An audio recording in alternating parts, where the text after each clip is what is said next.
যখন আমরা অভিযান পরিচালনা করি অবশ্যই আমাদের প্রত্যেক সদস্যের কাছে র্যাবের কোটি থাকে, এটি হচ্ছে প্রথম আইডেন্টিফায়ার। দ্বিতীয়, র্যাবের প্রত্যেক সদস্যদের কাছে তার আইডি কার্ড থাকে, এবং আমি এখন এই মুহূর্তে ব্রিফিং করতে এসে আমারও আইডি কার্ড আমার সাথে আছে। তো এমন প্রত্যেক সদস্যের কাছে র্যাবের যে হলোগ্রাম স্টিকার সংযুক্ত যে আইডি কার্ড, এই আইডি কার্ড সাথে থাকবে। এটা হচ্ছে দ্বিতীয়। এই দুটো দিয়ে মোটামুটি প্রাথমিকভাবে চিহ্নিত করা যায় যে যে অভিযান দল আসছে, অভিযান পরিচালনা করছে, তারা কি র্যাব সদস্য কিনা। যদিও কোটিটা হয়তো বাহিরে বানানো যেতে পারে বা কাছাকাছি রকমের একটা কোটি তারা উপস্থাপন করতে পারবে, কিন্তু এই র্যাবের যে আইডি কার্ড হলোগ্রাম স্টিকার যুক্ত, এটা তারা উপস্থাপন করতে পারবে না। তাই এই দুটো দিয়েই প্রাথমিকভাবে চিহ্নিত করা যেতে পারে যে কে এক আসল র্যাব সদস্য বা কোনটি ভুয়া র্যাব পরিচয়ে এরকম অপরাধ সংগঠিত করছে।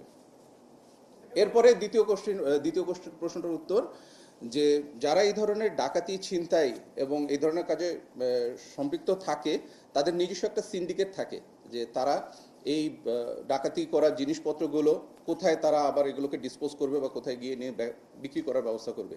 তো সেক্ষেত্রে আমাদের গোয়েন্দা নজরদারি চলমান থাকে, এবং সেখান থেকেও আমরা অনেক সময় আপনারা দেখবেন যে ডাকাতি পরবর্তী সময় ডাকাতির মাধ্যমে যে তারা যেই ধরনের জিনিসপত্রগুলোকে নিয়ে যায়, মানুষের কাছ থেকে ছিনিয়ে নিয়ে যায়, সেগুলোকে আমরা উদ্ধার করতে সক্ষম হই। তো এই নেটওয়ার্কগুলোকে আমরা চিহ্নিত করার ব্যবস্থা করি, এবং প্রায়শই আমরা সফলভাবে সেখান থেকে জিনিসপত্র উদ্ধার করতে সক্ষম হই, তাদেরকেও আইনের আওতায় আনতে সক্ষম হই। এবার আসছি প্রথম প্রশ্নটায়। আপনার প্রথম প্রশ্নটা ছিল হচ্ছে যে যারা গতকালকে আটক হয়েছে যে দুজন, এর বাইরে আর কেউ ছিল কিনা, থাকলে তাদেরকে গ্রেফতারের কোনো ব্যবস্থা করা হয়েছে কিনা।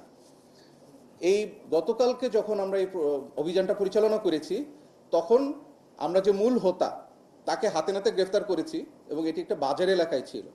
তো যখন তার ব্যাগ থেকে এই জিনিসপত্রগুলো পাওয়া যাচ্ছিল, তখনই তার কাছ থেকে আমরা তথ্য নিয়ে তারই আধা ঘন্টার মধ্যে আরও 800 গজ দূরে যেখানে তাদের মেইল গাড়িটা রাখা ছিল, সেইখানে যখন আমাদের টিম যায়, তখন সেখান থেকে আমরা গাড়ি এবং গাড়ির ড্রাইভারকে আটক করতে সক্ষম হই।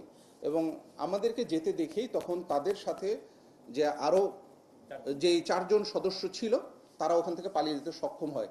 কিন্তু আমরা তাদের তথ্য উপাত্ত প্রাথমিক জিজ্ঞাসাবাদে সংগ্রহ করতে সক্ষম হয়েছি। আমরা চেষ্টা করছি তাদেরকেও যত দ্রুত সম্ভব আইনের আওতায় আনার জন্য।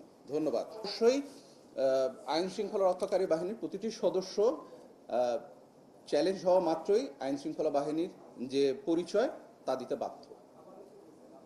র্যাব এখন দিবে, মানে আপনাদের আমরা এটা অলরেডি প্র্যাকটিস করে আসছি, আমাদের গত 2-1.5 বছরের প্র্যাকটিস, যে র্যাবের যে কোনো সদস্যকে সে অভিযানের সময় হোক, অভিযানের আগে পরে, যে কোনো সময় হোক, যখনই তার পরিচয় জানতে চাওয়া হবে, সে তার পরিচয় দিবে। সবগুলো উদ্ধার করা সম্ভব হয়নি, তবে সিংহভাগই উদ্ধার হয়ে গিয়েছে, এখনো কিছু বাকি আছে।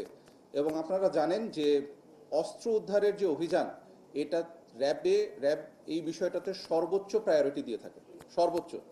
তাই অবৈধ অস্ত্রের যে কোনো সন্ধান, সেটা আপনাদের মাধ্যমে হোক, আপনাদের মাধ্যমে জেনে আমাদের দেশবাসী যে কোনো প্রান্ত থেকে আমাদেরকে খালি এই তথ্যপাত্রটুকু দিতে পারলে হবে, বাকি দায়িত্ব আমাদের।